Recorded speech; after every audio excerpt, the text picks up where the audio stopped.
Welcome to the Profitable Farmer podcast, where we share stories and tips to help you run a better farming business and create your very own freedom farm.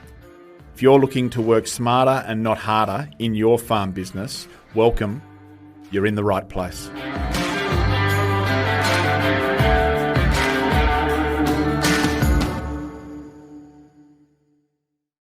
G'day, ladies and gents. Welcome again to Profitable Farmer. Like many, there's summer rain arriving, and we've had 50 mil, and I hear that there's been a lot more of that around. I hope that's okay for many of you, and all the best as you navigate the end of the season with that new challenge for many. We arrive into December, and this is one of my favourite times of year on the podcast, where we prioritise the team to showcase some of the incredible stories of people in our community who are just doing amazing things. And it just gives me great pleasure in this podcast to introduce Hayley and Martin Grosser to you, an amazing couple with a pretty cool backstory. What they've achieved in their farming career is just so impressive.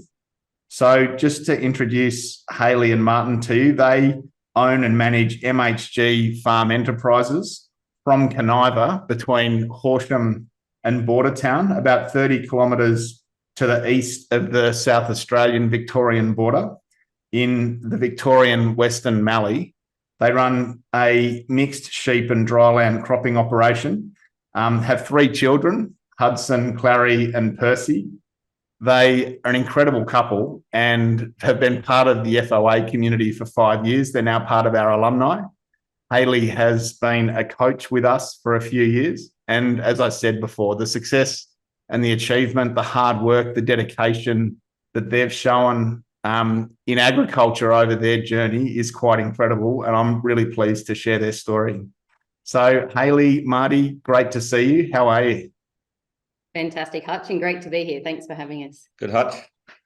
I should change that intro because I just clarified with Hayley that it was 3, not 4 kids. And Marty jumped in and said, well, Hayley's got 4 kids. I'm one of them. And so what an appropriate intro. So just to kick us off, and I'm really keen to share your backstory. Hayley first, what's your connection to farming? So I grew up on a farm just south of here, so 70 k's south of Kaniva, in an area called Benayo, which is between Apsley and Francis, so also just inside the Victorian border. So I grew up on a farm. I was never interested in the farm. I was one of those farm girls that was actually leaving the farm. I was going to the city, and I was never, ever, ever marrying a farmer, let alone moving back anywhere close to my family farm. And there was no idea in my mind whatsoever that I was ever going to be a part of the family farm or run our family farm. That was my brother who was going to do that very traditionally. So I found myself going to Adelaide to uni and studying business. And then, one night at B&S, as you do, the old school farmer wants a wife, found Marty, and ended up back in the country marrying a farmer and within 70 k's of our home block, and also us farming that as well too. So completely 180 in that whole never say never, because that's really what happens. And just to join the dots for us there, Hayley, your career between uni and coming home, how long were you in Adelaide? Where else were you? I think you studied accounting and financial planning. So I started studying, I actually first did a Bachelor of Business in property, so property valuation when I first left school. I worked in Adelaide for the time I was at uni, and then a couple of years after, moved to Narracourt, did some property valuation down there. My job became redundant, so I moved to Kaniva and then did some property valuing based out of Horsham, but I used to cover pretty much from here to Horsham to Swan Hill. And then as I kind of went along, like accountancy has always been a really big passion of mine. I really enjoyed it. So I went back to uni and studied a master's degree in accounting, and then worked as an accountant before the boys were born.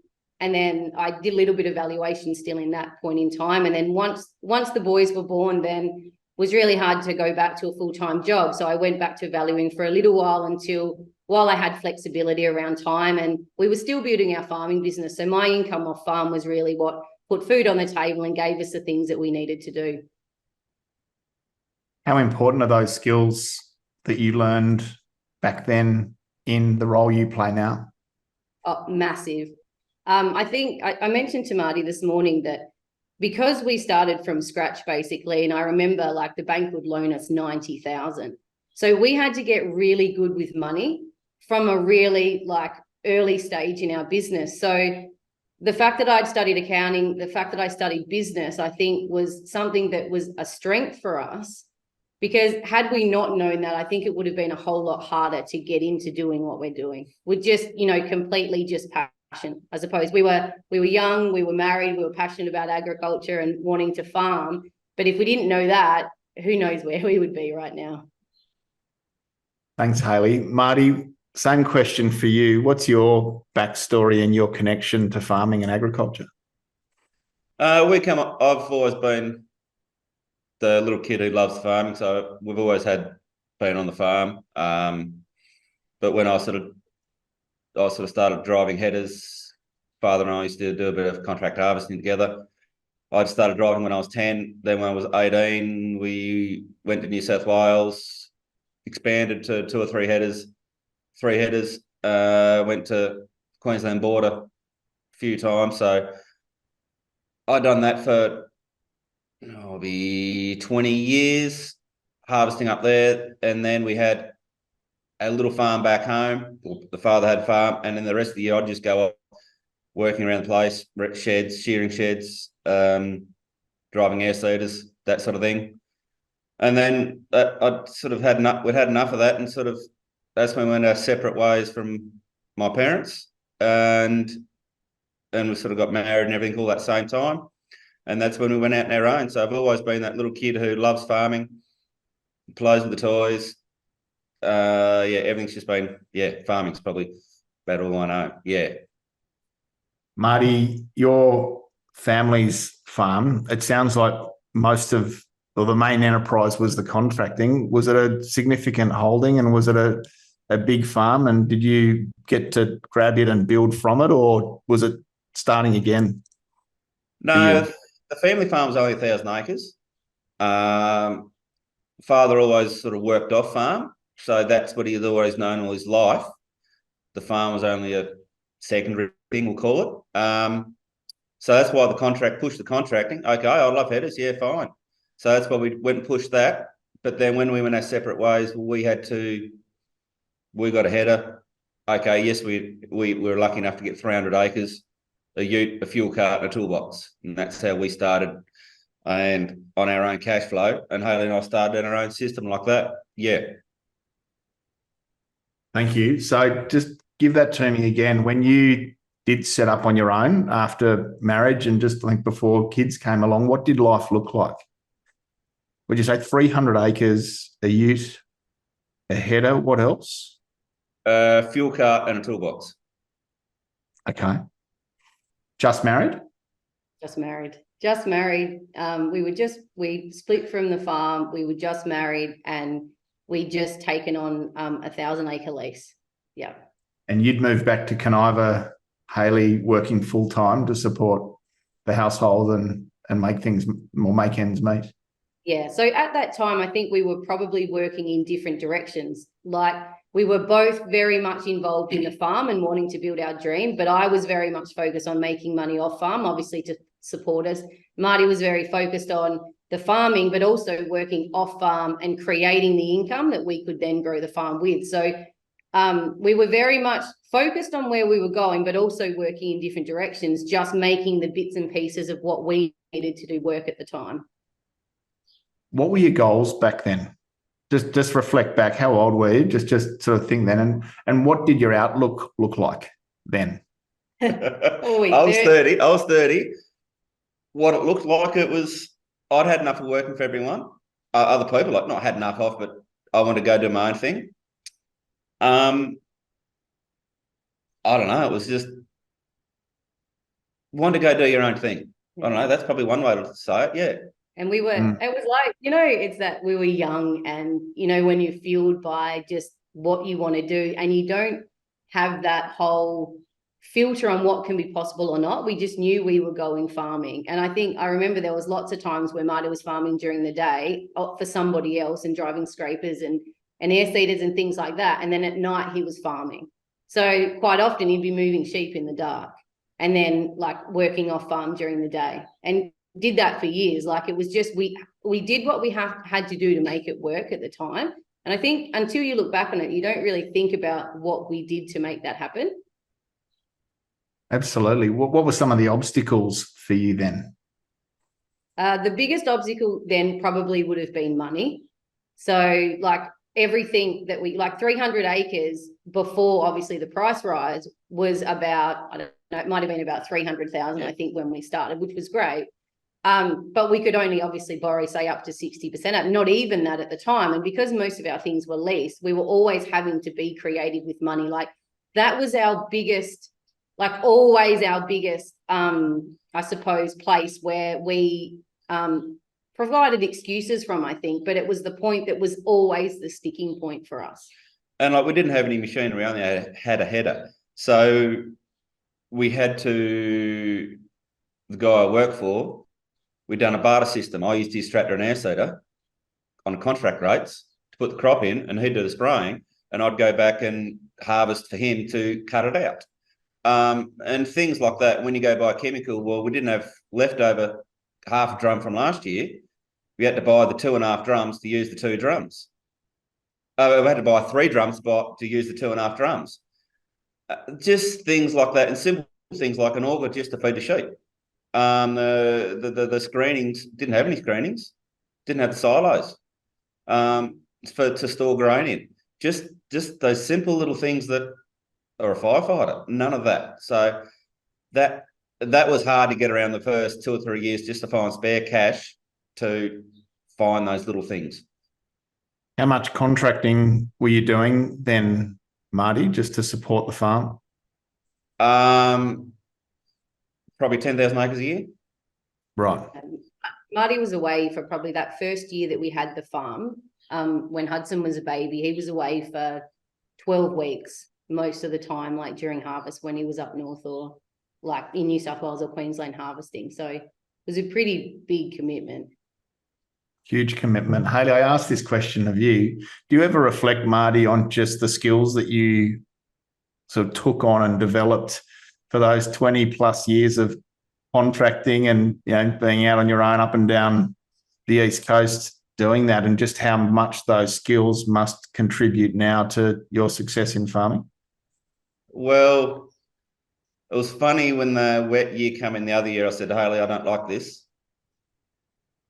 The weather comes down the coast, and it takes so many months.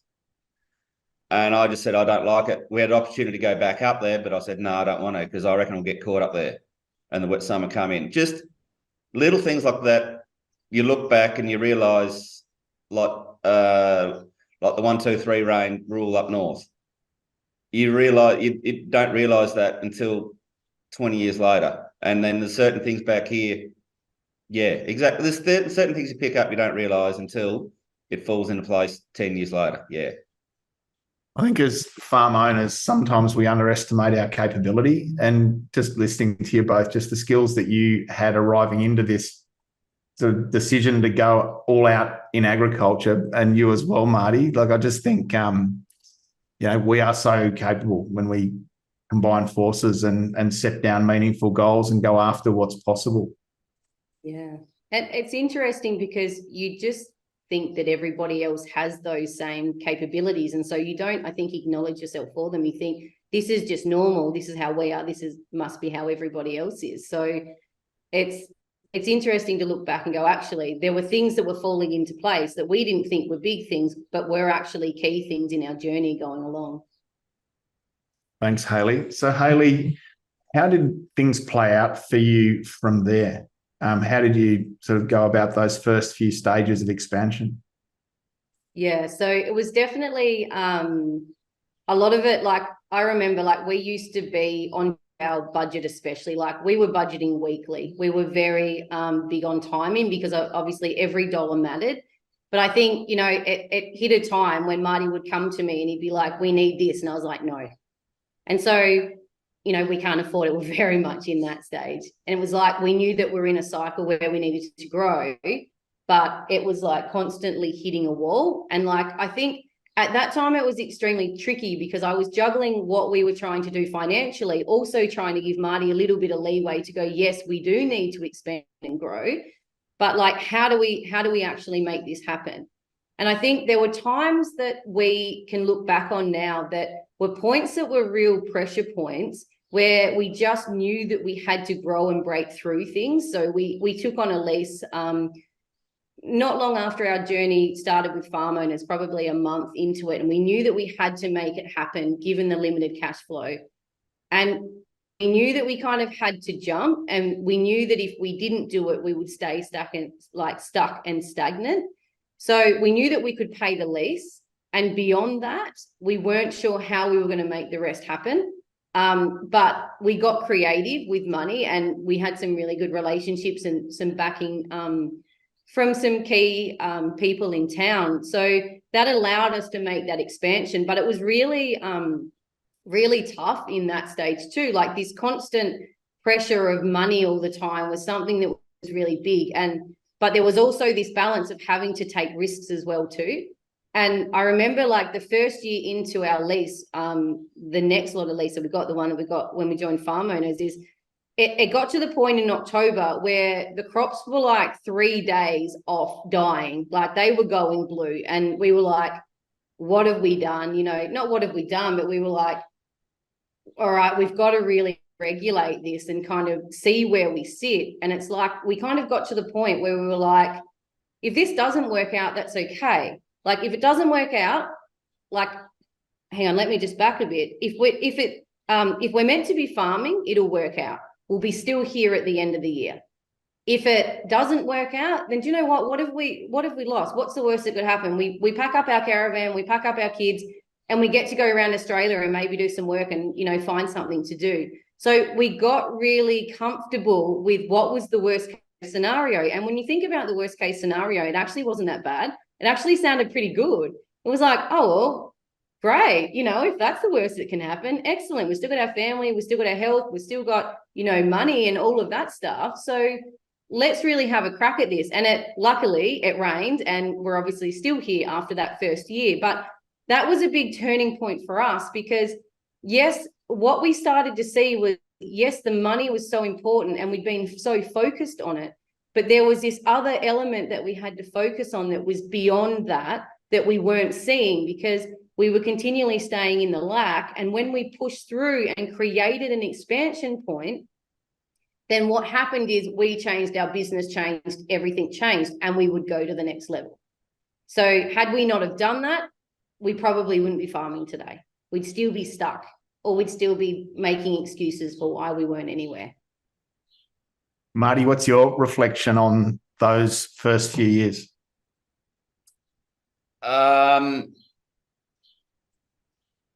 It was like running down the supermarket aisle, grabbing the stuff off the, do I need that? If not, bad luck.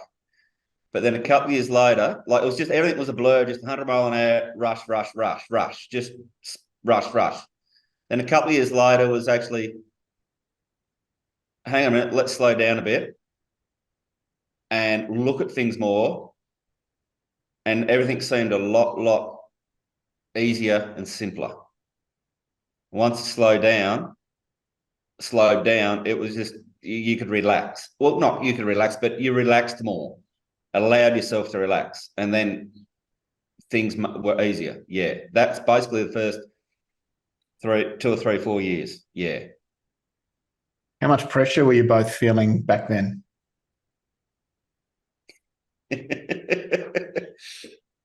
It was there. Yeah. It was well and truly there. Yeah. And you mentioned that constant focus on money and juggling the cash flow. Hayley. Yeah, it was exhausting sometimes, really. And I think that's where we really hit the point when we did first join farm owners, where we're like, we have to bring this together and we have to start working towards with our energy in the same direction and our focus in the same direction, rather than me treading water at the side, bringing money in, obviously, which was paying our bills, which was great. But me treading water this time, I was too busy to even contemplate, like too busy with going to work, writing reports, coming home, looking after kids. And Marty would try and talk to me at night about, what are we going to do with these sheep? Or what do you think about this? And I was like, my brain has no capacity to take on anything of the farm right now.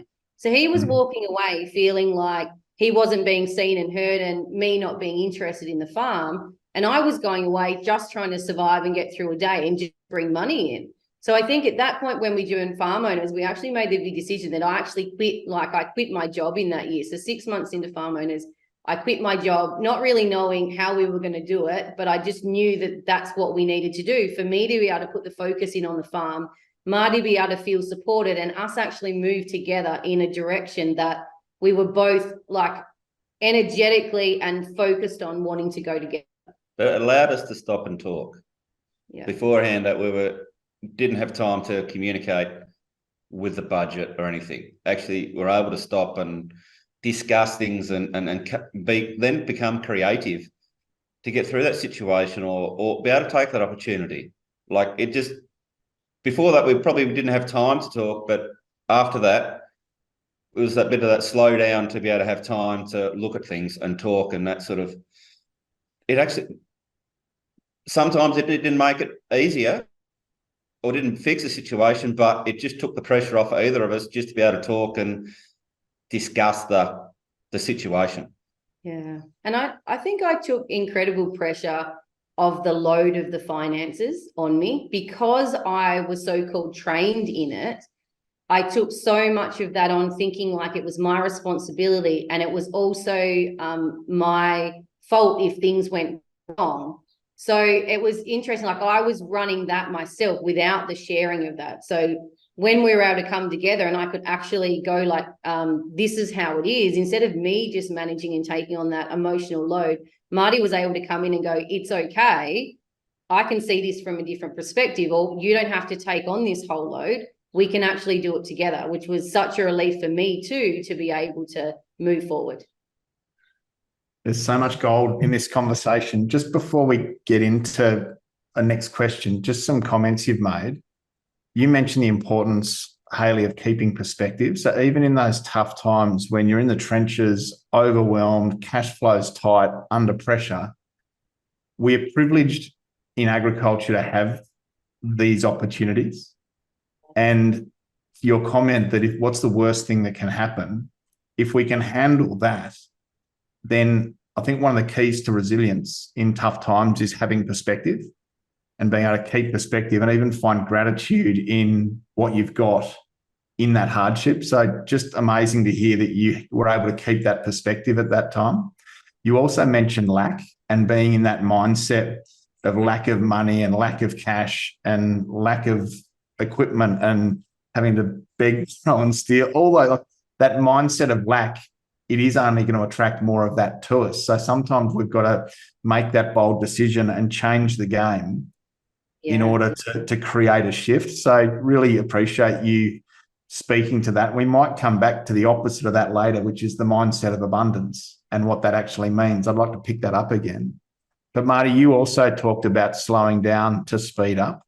Sometimes when we're in the trenches, it's human nature, and I think especially with blokes, Marty, that we just think we've got to work harder. If we're going to get ahead, we've just got to put our head down and go harder and longer. And, you know, I love that comment you made about in that supermarket. It's the perfect metaphor about just slowing down. And we use that frame, don't we? Slowing down to speed up. And sometimes you've got to slow down, take that higher perspective, put the CEO level hat on and think more clearly, ask better questions, make a couple of strong decisions. And that can be the thing that changes everything. So some cracking insights in what you've shared. Thank you for me. Hayley, how big a decision was it to quit your day job? You know, I can only imagine that the pressure you were both feeling, it seems completely counterintuitive to quit the stable income of an off-farm job. Now, an off-farm income can be a really important complement, like it was for your parents, Marty, you know, growing up. That contracting income can be so valuable. How big a decision was it, Hayley, to quit your day job and back yourself to lean in and contribute to the success of the farm? I think in the end, it was an easy decision because it was probably more of a mental health decision. So like there were nights that I was coming home and just crying because I hated what I did, or I'd ring Marty on the way home from Swan Hill and be like, why am I doing this? Like, you know, I'm running around, I'm exhausted, I'm chasing, it was, you know, 2 kids at the time then, juggling childcare, juggling the farm. And I wasn't enjoying it. It just wasn't lighting me up, but it was like a means. And I think it got to the point where I was like, I knew I was done. And so even though I knew the pressure that we had on ourselves, we kind of put it in the same way. Like if for some reason I got the sack the next day, we would make it work. So why couldn't we make it work if, you know, I chose to actually do that? So by me doing that just allowed so much energy, I think, to flow into the business, but I got energy back because otherwise I was slowly dying inside. I really was. And I wasn't in probably a good state in my mind. And I was like, I just can't do this anymore. Like, I just need a break and a rest, and whatever happens, we'll just make it work. And I think like that was the best decision we ever made. Marty, what impact did having Hayley focusing with you on the farm and its growth have? I had someone next to me just to bounce, talk, had time. We had time. It was solo versus working with someone. Mm-hmm. Yeah, like just even it relaxed me a lot in what I was doing, in knowing that she was happy or relaxed, and just so she had time to see what was happening and see what we're both talking about. Yeah, relaxation. Yeah. Brilliant. Would you say that was one of the turning points for you? Yeah. Awesome. It was interesting for starters, but then once you got into it, it worked. So what would you say? What would you say to some of our listeners who are struggling with that? They don't think that they can justify letting go of the off-farm income, even though they wanted to turn their attention more towards the growth of a farm. On a lot of numbers that we do, small farms can't justify, you know, that sort of a change. What would you say to people who are considering that? I think it is actually stepping back and looking at why you feel like you're holding on to the job. I think there's a big, like for me, I was holding on to my job out of fear for a long time because of the fear of income. So I think like I wouldn't advocate for people just to kind of like, I didn't just kind of up and leave. I kind of conditioned myself to get to a point where I knew it was time. And I think I had to weigh up the emotional pressure that it was having, as well as the value that I could bring to the farm. And I think too, is a lot of people are underestimating the value that they bring. So when we actually sat down and thought about it, one good grain marketing decision for me in one day would pay for my whole wage in a whole year. So it was like it become a no-brainer, but we had to kind of work through the process of going, what's my attachment here? What am I holding on to? What's the mindset, fear going on around this? But then flipping it and going, if I'm home in the business, look at all the gains we could be getting. And we did, like we well and truly paid for my wage 3 times over before the end of the year, even just doing mindset stuff for starters. So I think it's like seeing the value that's getting added, because what was actually happening is the money that I was getting paid off farm was actually taking more away from what we could have potentially earned on farm. And that was our bigger core base and our bigger interest. Great comment, Hayley. Thank you. So you made the decision in a tough spot to join Farm Owners Academy 5 years ago. Yeah. How big a decision was that? It was a massive decision. So I remember telling Cheryl after we joined, but I said to Cheryl one night when we first met her, is that I said, we knew that we had to be in the program. We knew, like we underlyingly knew, I knew probably more than Marty, but I just knew this is the place where we needed to be. I knew this was the turning point for us. We had no idea how we were going to pay for it necessarily, but we knew we had to be in it. And we had to make some really tough decisions. Like we were booked in to go with some friends on a trip to Ayers Rock that year. And we had to sacrifice that trip because we knew we needed to be in farm owners. And it was a gut-wrenching decision for us to make, but we had to choose our business and ourselves at that point in time. And it was something that, like, if we didn't take it, like, we wouldn't be sitting here today. We wouldn't be having these decisions. We wouldn't have the opportunities that come up. Like, but we just knew there was such a deep knowing that, like, it's where we needed to be. And I remember going to the top producers program, and I was like, I knew exactly that I had to be there. And I come out of the top producers, and Marty's like, oh yeah, let's just think about it for a week. And because we make decisions very differently, let's just think about it. Yeah, it's a lot of money and all of this stuff. And I actually was in tears all the way home from Adelaide, which is a 3-hour drive, because I knew in my heart that this is where we need to be. Marty was a bit like, oh no, I don't know. And I'm like, oh my God, where are we going? But then eventually, like, you know, I think that was Friday, it come to Sunday night, and Marty was like, okay, yes, we're in. Because I said to him, I'm not going to force you to be in. We have to be 100% in if we're going to do this. We can make it happen. We'll find a way. And so when he was in, then you were in, weren't you? Yeah. So you mentioned big investment of your time. It's a real commitment from a time perspective, but it's also a big investment. So it's like doing an MBA. It is a genuine investment. And so how do you reflect on your journey, and, you know, have you got a return on that out of interest? Someone asked me, how long did it take to pay for it? And I sort of said 6 months. Yeah. May not have the physical cash back in the pocket, but the situation, the setup, the direction, the thinking and everything, I said 6 months paid for. Yeah. And then after that, look at it, it'll well and truly pay for itself after that. I don't know how many times over we would have paid for it now. Don't know. 50, 100 times maybe. But it's like an MBA, isn't it? That if you make that investment, like your master's in business, Hayley, if you make that investment, it stays with you forever, and the payback we can get from that can compound. So your results have skyrocketed, and we're very proud of what you guys have achieved. Can you just give us your story of how the farm's changed, and what were some of the growth steps over the last 5 years since joining? Yeah. So I think, like, definitely, so within the first probably 12 months, our income, like, had tripled. So we'd taken on the new block of lease, and we had things that were starting to unfold for us. And then we've really just, like, been refining our business, broadening our mindset, refining our business. And then in the last couple of years, we've also taken on another lease, and we've got some land to take on next year too. So our land has gone from farming 1,800 acres to now next year we'll have over 5,000 acres that we'll be farming.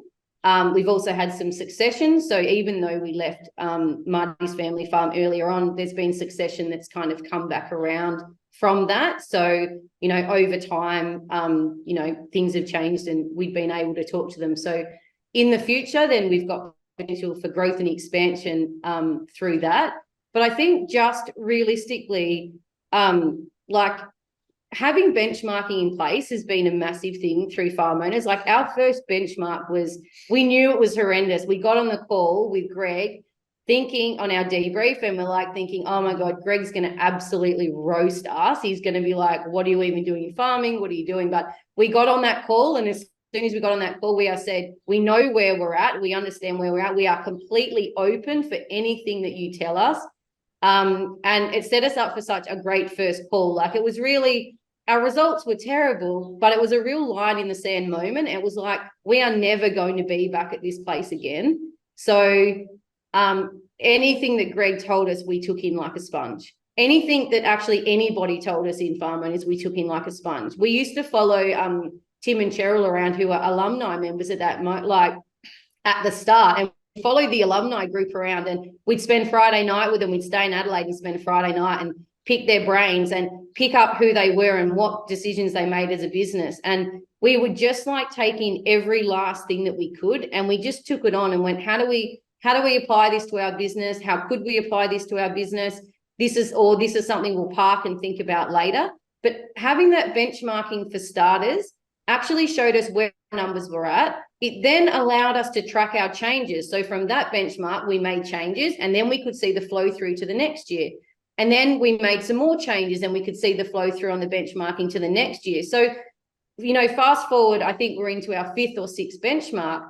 We're now seeing really great results because we could track those changes all the way along. We could see the impact on what our decisions were being made on a financial level, not just from what we saw in the paddock. So I think it's very easy to justify that you're doing things right and doing things the so-called right way or the most profitable way. But until you put it on paper and can see those changes, I think you don't really know where you're at. So that's been key for us to refine it and also set goals as to where we want to be and what is our potential of what we can create out of the land. And we both still think that we're probably only getting 60 or 70% out of the capacity of our land based on our benchmark. So it gives us this massive and exciting area to grow and change and expand. I think like that's been massive. Just on that, Hayley, what are some of the key numbers you focus on through the benchmarks now? What are the levers that you're most focused on as a business to try and refine and drive? Yeah, we're definitely looking like we're always kind of mapping forward what our net profit's going to be or our net profit ratio is going to be, and our return on assets managed. We're always looking at those things. I think it's about just it's tweaking. I think from where we started, a lot of the things were just getting things profitable for starters, and now we're able to refine the difference in our like direct costs as well. So we're always looking at our direct costs, how we can maximize then the income coming in. We're looking then at our, you know, drivers in our sheep enterprise and constantly assessing, you know, whether that's part of our business or not. We're able to see, you know, whether we can hit stocking rates and what we can do. So it's like we're looking now at each different enterprise and we're like, what are the things and the tweaks that we can do in these individual things that we can change? It's now like that. I suppose it's the little tweaks. Efficiency, like making sure everything pays well, not just ticking over. Like now it's coming down to the efficiencies. Yeah. Marty, how much stronger is your financial acumen today compared to 5 years ago? 5 years ago, I just do it on my phone. I just play on the calculator on the phone and probably write it on the window with a texter. Now, I never knew what benchmarking was or didn't know what any of the percentages were. Now I know a lot more about it. Yeah. Makes it, yeah. And I actually sit down and do figures on spreadsheets. On spreadsheets and that, where then I probably didn't. Yeah. And you know the budget now a lot better too. Yeah. The annual debriefs that you've had, you mentioned that first one was incredibly challenging. Now, looking at your trends year on year for the last 5 years and just seeing the uplift in revenue, the uplift in profit. I mean, what are the percentages, Hayley? How much has income grown and what percentage uplift have you seen in profit over those 5 years? Oh, now you're putting me on the spot, Hutch. Jeepers. We were in the negative. When we first started, our net profit was very low, if not in the negative. And now this last benchmark, our net profit was well over 30%. Yeah, of income. And income's jumped to north of 1.5 million or thereabouts. So we've probably five-folded our income now. I think when we first started, it might have been 300,000. Actually, I joked to Marty, I think our first income ever, not before benchmarking, when we first started farming, was like 90,000 because the year was terrible when we started. 90,000 was our first income from farming, and now we're well over 1.5 mil. So amazing. Yep. And as you say, return on assets managed, your profit percentage, which is a measure of efficiency, your equity. And then when you look at and allocating the costs across to each enterprise and looking at the performance of each enterprise on a per hectare, per tonne, per DSE basis, you know, both your enterprises are now high performing. You know, if we think about each of those enterprises, Marty, how much more efficient and effective and productive are you than you were back then?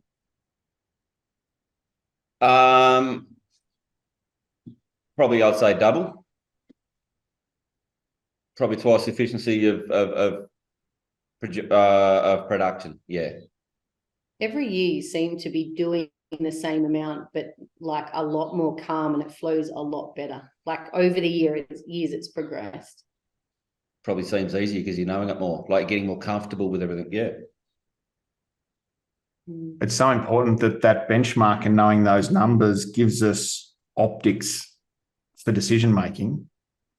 But how much stronger is the strategic plan that you now have, that it's based around driving those ratios and those numbers? When I look at your Clarity Action Plan, a lot of the 3 and 5 and 10-year goals that you've got are around those ratios that you need to see improve. So how important is it to get those benchmarks? But then how strong is it that helps your strategic plan? I think like before we just knew we needed to get bigger. Where now we've got our benchmark and we can see the figures, we can actually start to see where our scale needs to be profitable. So that then flows into our strategic plan, because now we have goals around the acres or the hectares that we want to be able to farm, which then feeds back into that. So I think like we can see how much everything costs. We can see where our overheads are sitting. We can see which enterprises need expanding and which don't. So then like, yeah, moving forward strategically, we can set those goals. Otherwise we were like, oh yeah, maybe it's 3,000 acres that we need to get to. That'd be great, looking from a different perspective. But now we actually have, I suppose, facts in a way, or not facts, but guidance in terms of what we need to do to get where we are. And I think it continually expands our minds to what's possible. So without the benchmarking, we don't know what we're aiming for. We could be aiming way too low and then not missing out, but not seeing what's possible. That benchmarking allows us to open up so much. Hayley, tell me about your 3-page strategic plan. We call it a Clarity Action Plan, but within that, your core values, your big, hairy, audacious goal, your 10-year goals, your core focus, and then breaking that right the way back to 3-year, 1-year goals, quarterly plan. How has that as a tool helped you and Marty and your team be aligned to a common direction? Yeah, I think for starters, what it's allowed us to do is look at it over a bigger period of time. So there's an impatience of wanting to be somewhere. And I think that's where it's like, let's just work harder. And that's what we are in to get somewhere. But when we kind of get everything down on the cap, it's like we look at our BHAG as if it was a 25-year goal, roughly. So in those 25 years, we have 100 lots of 90 days to get to the 25-year goal, to get to that BHAG. So it was like all of a sudden you open up time, like, oh, I've got 100 like 90-day quarters to get to this goal. And then you could actually map it out so that, oh, okay, well, in 1 year time, we need to be at this point in order to reach that goal. And then in 3 years time, these are the benchmarks we want to be at in order to get to these goals. So what it's given us is like a strategic roadmap. It's given us this plan to be able to go, oh, this actually doesn't seem so bad anymore. This seems actually, okay, where it was really overwhelming to think how are we going to get to our BHAG, and you'd get stuck at that and procrastinate. So it's been interesting just to map it out and look at it, because I think that also allows you to slow down to speed up, because we know that if we're doing the key things in 90 days, and normally it's only 3 to 5 things that we're doing, then we know that we're still rowing our boat quicker or stepping ourselves closer to that goal. If we don't do anything else other than operations around those 3 strategic things, we're still getting there. And so all of a sudden there becomes like time actually works with you rather than against you. And I think then in terms of alignment with Marty and I, we both have a direction that we're working towards. So be it on the farm, be it in my business, whatever that is, we're still working to the same direction, and we can exactly map out where we're going. So it gets everything out of everybody's heads and onto the page, and we can just focus moving forward. Because we found the times in our journey where we aren't on the same page, we're both completely scattered. So this keeps us in the direction we need to be going. Marty, how important is that plan on a page for you?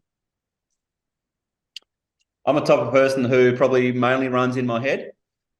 Actually gets it out of my head on paper, so Hayley knows what I'm thinking. And then I know what she's thinking. And then we're both on the similar page. We know what we're both talking about. So yeah, I operate mainly in my head, and she knows what I'm thinking about. Basically, it's one way of doing that. And thinking out into the future about a significant growth plan can be a bit intimidating or a bit overwhelming. How confident are you, Marty, in implementing the goals that you've set down for your next 5-10 years in that plan? When you look back over what you've ticked off, it's actually scary what you can do or what we have done. And that's one thing we probably don't do enough of, is look back what we've ticked off over the years. So when you've actually seen that and been able to put it on paper, then go back and tick it off, and now you put some outrageous things down, you say, well, that's easy. I know I'm going to get there. It's scary what you can do. Yeah. And it was interesting. We had our annual planning meeting back in July, I think, and our oldest son, Hudson, who's 14, was at that meeting, and we got him to go through our cap. And he actually looked at our BHAG and went, it's too low. Like, you need to raise it. It's not big enough. And we were like, okay, well, where are your thoughts at? And he was like, bang, bang, bang, this is it. And I was like, wow. He then lifted the lid to potential to us as well, because he come in from a whole different way. And we were able to show him the cap, not obviously being a part of planning it. He sat down, he looked at our company standards or our values, and we're like, so where are we living them and where aren't we? And he was like, Dad's not living them here or whatever. And he was able to sit down and say that. And so he can actually see where we're heading as well too. And it's been great even to have that and share that with them. So they actually get an idea they get an idea growing up of not how things are done from this is how we do it in our family, but this is the tools that we use to be able to map out our life. He can see what we're wanting to do. So as we go through and as succession happens with all three boys and we have these conversations, and whether they come into the farm or not, they can see the direction that we're heading. They can see how things are playing out. There's no, I suppose there's no secrecy in our family. It's very much, it's all open. We talk about everything. So I think it's great that they can have buy-in to that. Like, Hudson will go back to boarding school and he'll ring us because he's got an idea about something that he saw on the cap, or like something that he wants to put on the cap or action into. And it's like, it's mind-blowing sometimes, the ripple effect that this has just beyond us. I can only imagine how that makes you both feel. I can see how proud you are. Yeah, Hudson's 14, but just out of interest, how do you think it makes him feel being able to know at his age that he can contribute to the plan that is going to grow the business? Turns him into a 35, 40-year-old. He's got controls of the steering wheel and he is driving his bus on that page. Yeah, isn't it amazing that people just want to be enrolled and inspired by a compelling vision, and the fact that you've given him something that he can hook onto at that age? I mean, that's just incredible, and succession's already in play, isn't it?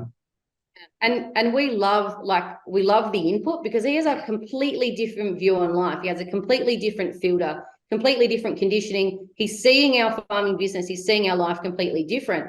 And I love the fact that he's seeing it from a kid, because kids aren't like before, they haven't been squashed down yet. They haven't been told they can't, they haven't been told anything. So they're actually seeing it from these really open eyes with really vivid imagination. And I think that's great, because it reminds us, it actually makes us open our minds and think about what are the things that we're doing just because they're the things that have always been done, versus doing the things that we want to do because that's who we are and that's the life that we want to create. So I think it's great. Like, he's got authority and he's responsibility around that, and he takes it not really seriously, but he does. It's like he takes it with pride, and it's really meaningful. And even Clary, who's 12, he's starting to come up and do that. He has a different direction of thinking, and so he's thinking about it different ways. Like, quite often he'll come home and have these conversations with me, and I'm like, they're old thinking, but they're still kids. They're not trying to be old. They just have minds that are starting to think about the things that they want to do, and they want to do on the farm and in life. So I think, it's brilliant. So I've heard you both mention mindset in this discussion a few times. How do you reflect on perhaps where your mindset was, where it is, and some of the key things that you've taken from the Platinum Mastermind program and FOA that's really supported you to make a significant shift? Marty, I might throw to you to speak first, if that's okay. Probably, I probably didn't have the confidence. Where now, the first couple of years of the Plus Masterminds, that created confidence in me making decisions and just backing myself and just taking it part and having a go. Like, there's more than one way of doing it. It's just, yeah, just it's confidence. Confidence, probably the biggest thing, yeah. Perfect. And Hayley, for you, how has your mindset changed, and what are some of the things that you've learned around that on your journey with us?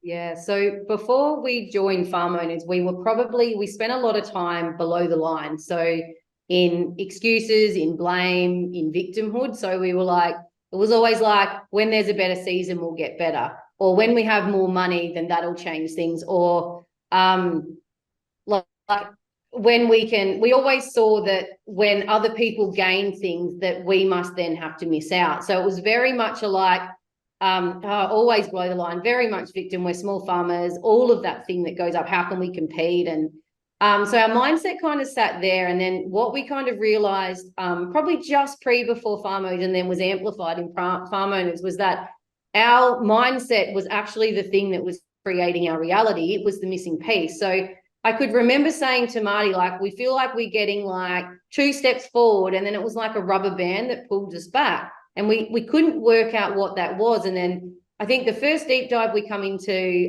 the Platinum Mastermind was around mindset. It was the purely, I think it was the take stock one maybe, and, you know, take stock of your mind.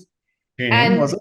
Tune in, mindset, tune in it was, you're right, sorry, tune in it was. So we were sitting there, and all of a sudden it was like this aha moment. It's like, really big aha moment around the reality that we were creating. So like, we weren't taking responsibility, we weren't being accountable, and we weren't taking ownership for what we were doing. So like, from that point in time, we kind of both looked at each other and went, right, this is where we play now. This is the standard that we play. And so that was a big takeaway. It's like every single time we got below the line, we would call BS on each other, and we would pull ourselves up, and we would put ourselves above the line, and things started to change. And that same deep dive, Robbo was on stage talking about money mindset. And I was sitting there, and I'm like, I know the numbers stuff. We're really hot on our budget. We're doing the things, like, we're doing all the things. Why aren't we changing? And he stood up there and introduced us to the whole money mindset. And I was like, oh my God, like, this is exactly what we've been missing. Like, our relationship with money is terrible. We're in such a scarcity mindset. We're all about lack. And so from that point too, we were like, right, we've got new levels around money. So we would be so like hot on ourselves in terms of how we spoke about money, because that's a reflection of how we think and how we feel about it. So every time something came out of our mouth that didn't match the reality that we wanted to create, we would change it up. So, so for example, we, you know, let's just say it was getting to a tight time, and we, you know, the old language would be, we don't have any money. We would then go to, every day we're getting closer to like a new financial reality. So we weren't lying to ourselves. We were just changing the way that we were looking at things and changing perspective. So, and we did that both mindset wise and obviously specifically with money, because that was our biggest area that we needed to work on, but just general mindset as well, because it's all the same. Like, how you do one is how you do both.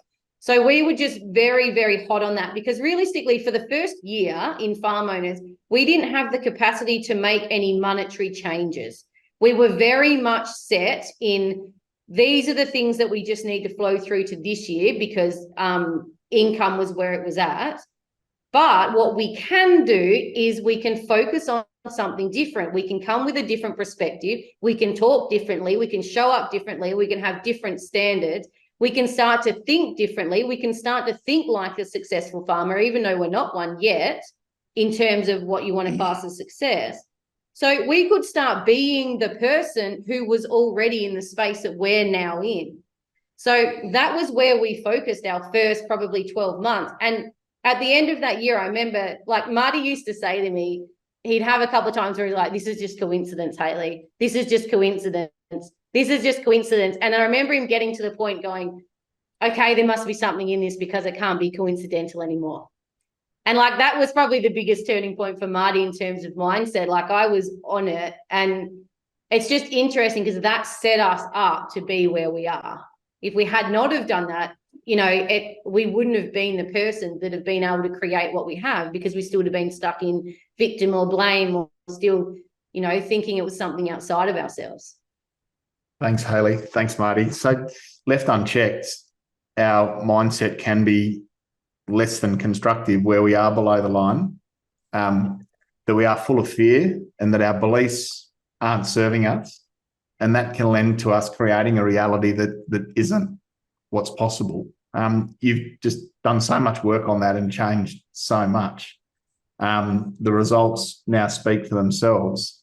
Hayley, one of my favourite parts of the role I play is being able to invite Platinum Mastermind and alumni members to be part of our FOA team and become coaches with us. And I distinctly remember the phone call 3 years ago where I got to invite you to become a business coach with us. You also now coach around the money mindset and help others really check in on and change their attitude toward money. How's your coaching journey been over the last 3 years now that you're contributing to the success of other farmers? And secondly, how have you seen people change when they consciously focus on some of those limiting beliefs around money? Yeah, it's been a phenomenal journey over the past 3 years. So I've nearly got groups graduating now, which is really bittersweet because I love seeing their journey progress, but I really love them as businesses. And you get so enrolled as coaches in seeing them thrive and seeing them grow. I think that's been phenomenal. And I think for us, being able to give back, like one of our values is contribution. And for us, that means to give back and pay forward to enhance the lives of others. And so for me, being a coach, I'm able to do that now every single day. Like it's phenomenal. Like it's amazing. I get paid to do the role of coach, but I would do it in a heartbeat because that's part of our values and part of what we do forward. And I think being able to see, like I realize now and Cheryl was watching our journey coming through, and then I get to watch other journeys come through as a coach. Like it's phenomenal to see how far people can go in 3 years and be able to do what you've done for us today and Cheryl's done for us in the past and go, look how far you've come and look at what's possible. But also to be able to support them personally as well, like to be able to support their journey and their growth in terms of mindset, in terms of business and the person that they're being. Like it's a phenomenal role and I'm really grateful to be a part of it. And it's just really special to be that little tiny glimmer in what somebody's journey is to make their life or their business better. And Hayley, when people change their beliefs around money, what's possible? Anything. Like absolutely anything is possible. Like when we can take the emotional charge out and we can become neutral about money, then anywhere from that forward is amazing. Because what happens is most people have like their goals, like everybody wants really good financial reality, whether they tell you or not. But the other part is the thing that's happening the most is that people have got these amazing financial goals and their mindset is working in the complete opposite direction. So you think you're going one way with goals, but your mind's going, we're going this way. So you never actually receive the financial reality that you actually want. So what working on your mindset does is allow you to get neutral with money. Then you can start building this really amazing relationship with money so that it supports you. And then what happens is you actually get into alignment with your mindset backing the goals that you want to have. So you can actually start to accelerate your finances once you get everything into alignment. But if you're working the opposite direction, if your mindset's working opposite to where your goals are, it's very unlikely that you will get to them, or it might take a very long time. So I think it's really key. And then all of a sudden you think, what is possible? Like I love the moment when someone says to me, they're like, this happened to me. Like I just had, let's say $10,000 come into my bank account unexpectedly. And then the next comment will be like, if I can do this, what else can I do? Like if I can get this money in, what else can I do? And then their eyes kind of light up and they're like, all of a sudden they're seeing way beyond whatever they thought was possible. And then all of a sudden they're building this great relationship with money. And they're like, I really want to look after it. And I really want to sit down and do my budget, because all of a sudden they become friends with it rather than enemies with it and working against it. And it's a pretty cool realization when you can see that kind of penny drop, or that moment where it's like, wow, like all of this stuff that I've put on money is not even money, and then it can be this, and it can be so great. That's awesome, Hayley. Thank you for that insight to, I guess, one of your great passions. And I think it's so true. Money is a tool to give us what we want in life. And I love that concept that it's just an idea backed by confidence. And so, you know, if we can change our relationship with money, then that can be one of the key things that sets us up for success. Absolutely. Marty, throwing to you for a minute, mate. How have you seen Hayley grow over the last 3 years as she sort of started as a coach with us and turned her attention to really focusing on helping other families? It's great to watch someone with a passion and watching that passion grow. It's great to watch, just even when you watch little kids play footy and when you see them 10 years later, how much they've grown. It's just the growth in watching them grow. That's what it is. It's just watching Hayley grow with a passion and, yeah, loving what she does, yes. Yeah, it's awesome. It's awesome. So you've mentioned a couple of things. One, mentors in Tim and Cheryl and others. In this community, there's some amazing people who, are available, and then the broader community is incredible as well. How do you put a figure, or what would be your comment be on the value of having access to those people to support you on your journey and to support your decision making? It's just someone to bounce ideas towards. Might be, or just even look over the neighbour's fence or talk to someone, or you got a quizzed idea you're not too sure about. The dollar figure is endless. Just to someone have a chat to, just to let that idea grow into whatever, or allow it to work that idea out. Clear your brain, question your brain. The opportunity, the amount of people around, it's endless. Yeah. Yep. And for you, Hayley, the FOA community, how's it turned up and supported you? I think it's amazing to be able to walk into a room of farmers who you can talk to about anything, absolutely anything in your business, whether it be from you personally to money to what you're actually doing operationally, and they genuinely care. They genuinely want to see you thrive. They genuinely want to see you grow. They're more than happy to share and give feedback, which is not often what we see in smaller communities. We quite often see it's quite close-knit and not always the willingness to share. So I think it's great that we can be in a room of 500 plus farmers. You can walk up to anybody and have brilliant conversations. And there's not only is it mentors and coaches and the FOA team and the wealth of knowledge within that, but the absolute pot of gold that's in the knowledge in every single one of those people in the room, and the experiences they have and the amount that you can learn. Like, we're 6 years in, obviously 3 years in of our own Platinum Mastermind and then in alumni, and we're still learning things all the time. Then we go, I get off my mastermind calls and I'm so grateful that I have so many ideas filtering even from them that we can then allocate into our own business. Like, the knowledge base, you wouldn't even put a figure on it. Like, it's ridiculous. And the amount of money potentially that's made us is, you can't even put a figure on that also. Like, it's a phenomenal community to be a part of. And it's just something that you can't manufacture and you can't find straight off the street. Thanks, Hayley. So the other thing you've mentioned are your company standards or your core values. I'm going to ask you to share those, because I just think when I read those last night in preparation, I found them inspiring. And no doubt when it comes to making some bold decisions now moving forward, that a lot of those decisions will be based on these core values that you've set down. Would you mind sharing those just for our listeners? And I just can't emphasize as you listen to these, just think about the value of having a really powerful set of standards and values like this underpinning your family and your business. Thanks, Hayley. So the first one is passion. So love what you do and do what you love, have the drive to achieve more. The second one is initiative, be able to stop, see and notice, be thinking of the next step and how that relates to the bigger picture. Growth, continual growth, personally, relationships and our farming business. Balance, family time is just as important as our business time. Pride, we take pride in what we do and we do the things to our highest capability. And number 6 is contribution, to give back and pay forward and to enhance the lives of others. So in every single decision that we're making in our business, we're looking at these.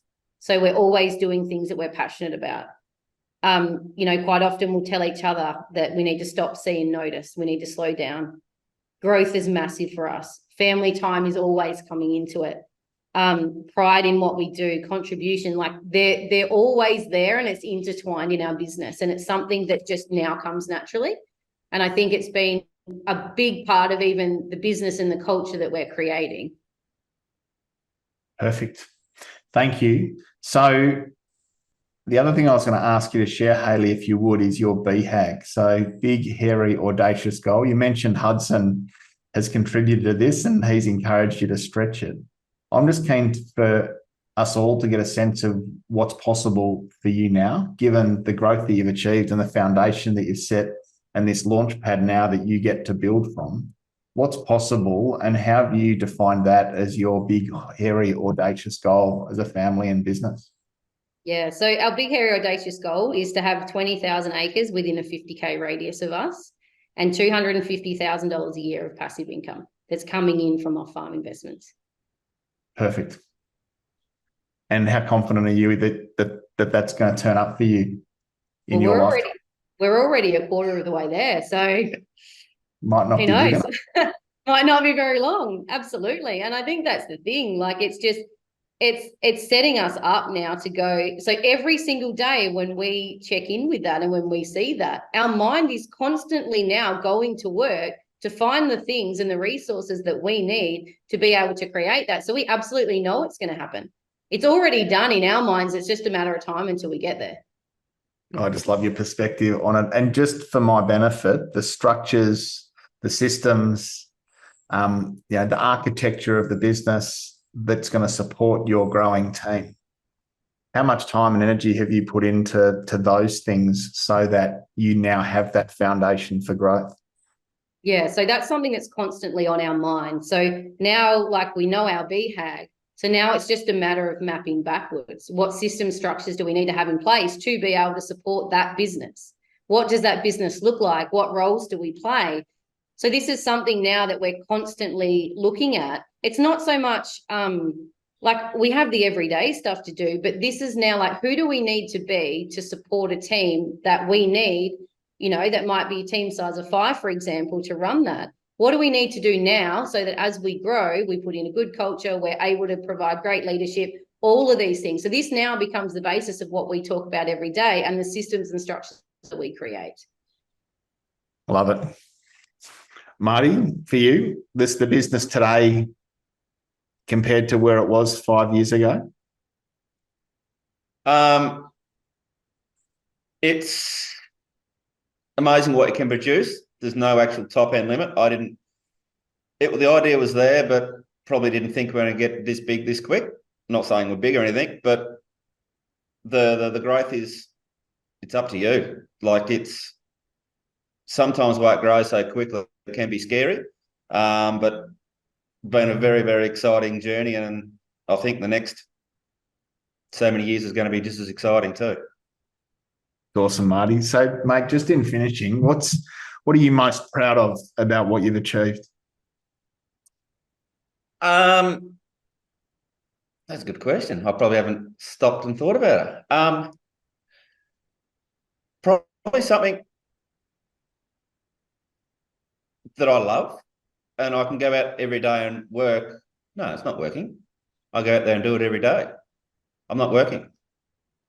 Like, yeah, it's probably what it is. Like something that I've created that we've created that we love, we're not actually working.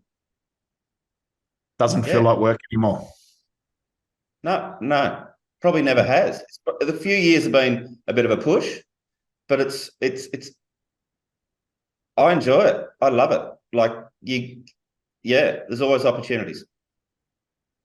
One more question for you, Marty. What would you say to a younger you? If you could give yourself advice from back when you were young, Hudson. whatever it might be, there'd be Ludney Percy, even Clary. Yeah. One piece of advice be? Have a go. Don't hold back. There's no such thing as a cap. Just like a roof level. Go out and have a go. What can go wrong?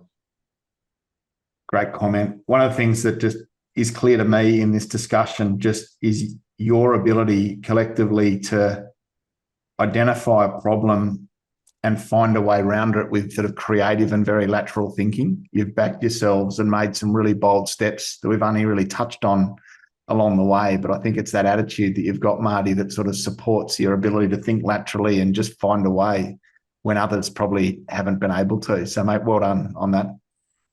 Yeah, I think probably one thing that's probably allowed us to grow is we've hit situations where not necessarily cash, just workload or other things have been tight. Be creative. Like there's more than one way to do it. Don't worry, I've come home or my mind's got lost. I've just gone for a drive and come and turn up and thought, that's how you do that. Go back and do it. Or how to fix that over there or cash flow or something. There's more than one way to do it. Be creative. Be creative. I love it, mate. Thank you. So same questions to you, Hayley, and then I've got one more thing to ask of you before we wrap up. But what are you most proud of today about the journey that you have both achieved? I think it's the way we've come together and handled things. So we work really great as a team, and I think we've been really good at awareness of when we've been off track from each other and being able to bring that back together. But I love that I get to support Marty in his passion and he gets to support me in mine, but we're on the same direction and we're supporting each other, and it's so unified where we're headed to. So everything that we're doing is, going to the same place, to the same goals. We're just taking different paths together to get there. And I think just seeing Marty grow as a person over this time, like the first time when we got to Platinum Mastermind, he would barely say boo. And he was very quiet, and he said earlier about lacking a little bit of confidence. And now, I get there, and I'm like, I'll make a comment like, I haven't seen Marty all day. I wonder where he is. And we'll come back and we'll see each other at the bar at night. Like complete polar opposites. His leadership, the way he's grown, the way he communicates, it's just all been phenomenal, and it's been a great journey to watch and unfold. And I think that's been my biggest, proudest moment. Thanks, Hayley. What a wonderful thing to say. So what would your advice be to a younger you? Similar to Marty, it's like no limits. Just do the thing. Like you have an idea, just do it. So there were so many times we had said to each other, we should have gone and done this before we got married, before we had kids, all of this stuff. I just wish back then I would have told myself to just go and do it. Just feel the fear, do the fear, go and do it. The worst that could happen is it doesn't work and you can try something else. I think that would be the biggest thing, just to have a go. I would rather now have a go and it not work than not have a go at all. So because there's so much learning and so much growth in that, and it unfolds usually the next thing that needs to come along. Love it, Hayley. You were kind enough in the lead up to this podcast to share a few things on email with me, which were the key things that have shaped your business. Just in finishing, would you mind just sharing these with us? I think there's just some compelling points in here, some of which we've touched on, but I think it's a really nice way to round out our conversation. Yeah, awesome. So I think the biggest thing that shaped our business is being able to build long-term relationships in ag. We've got really good relationships with the key people in our business, so bank managers, agronomists, stock agents. So we really value those long-term relationships. But I think what we love the most too is about building the relationships with the farmers that we lease from. So for us, and coming from the space that we did with the land that we had, we're really grateful to be able to take on that land. So I said to Marty the other day, isn't it great that we get to lease this land? We get to fulfill our passion for agriculture. And how cool is it that we get to then allow the farmer to then be able to go off live their next phase of their best life, and then being able to realize the work that they've put in over time, and now they get the benefit from it. Like, I think that win-win situation and the win-win relationships in our mind, where we're always looking at, it's not about what we gain and what somebody doesn't have, or the best price or anything like that. It's like, how do we both win in this situation? How do we both support each other's business and life? And then I think that creates the foundation in which you can grow. So I think like that's been phenomenal for us. And I touched on gratitude then. Like, we are really grateful every single day for everything. If we didn't happen to grow 1 ounce more, we would still be grateful for what we have. And I think it's about, like, if we can be really grateful for what we have, and then everything else is an enhancement, it completely is like life-changing. So because we don't need any more, anything else just continues to come and continues to flow just because it's an enhancement. And I think like that's been great. And just the flow on to our kids, I think around that has been fantastic. We touched on our values and what's important to us. And I think staying true to them has been a really big part. Continually working on our mindset, which we've already chatted about. You know, we're always causing life. We're always the ones that are responsible for what's going on. There's never a point, like, you know, there'll be times that we'll pull each other up and go, hang on a minute, what part are we playing in this? Because it's not always about what's happening outside of us. Recognizing the expansion points that I talked about earlier. So where we knew we needed to push ourselves out of our comfort zone, no matter how scary it was, and knowing what was on the line and being comfortable with that. And probably the last thing is that we know that everything's working out for us. It's not just about seeing the great things that are happening working out for us. It's also the challenges. So we've just had rain, you know, in the last couple of days, it's halted harvest, but we're like, this is great. This is amazing. Look at all the things that it's now bringing. We've got subsoil moisture. It's all working out for us, because we could look back and this could be the greatest thing this harvest brought. But if we focus on just the challenge at hand, and you can get really negative and you can spiral into not a really great place. So every single thing that happens to us, we know that it's 100% working out for us. We know it's part of the plan. We can't just take on the good things and then disregard the other, because nothing is neither right or wrong. Nothing is either good nor bad. We just label it that way. So I think knowing that it's working out for us gives us real confidence moving forward, because we don't dwell on things. We do the things we have to do. We get a challenge, we solve it, and we move on. We don't put the energy into it that could hold us back. Kind of makes sense, doesn't it, Marty, that when Hayley turned her attention away from the off-farm job back to this business, that it's gone exponential since. Just your energy, Hayley, and your passion for what you're doing is just so evident, and it's amazing. And Marty, well done. Hayley mentioned this, but just the growth that you've achieved personally in your leadership and how you are going about leading this project with Hayley, it is incredible. And so when we think about it, from 350 acres to over 5,000, a 5-fold increase in income and a 4-fold increase in profit. And now a business with the structure and systems and plans and financial analysis and everything needed now as foundations for significant growth. You know, it is an incredible story. It's a story that we're very proud of. It's been amazing to watch your journey. And on behalf of the whole FOA community, to you both and to your family, congratulations on what you've achieved, and bring on the next few years. Yeah, thanks, Hutch. Thanks, Hutch. Marty, Hayley, really appreciate your time, and thank you for all that you do for FOA and for our other members and for our community. But thank you for sharing today. Yeah, thank you for having us, Hutch. No, thank you.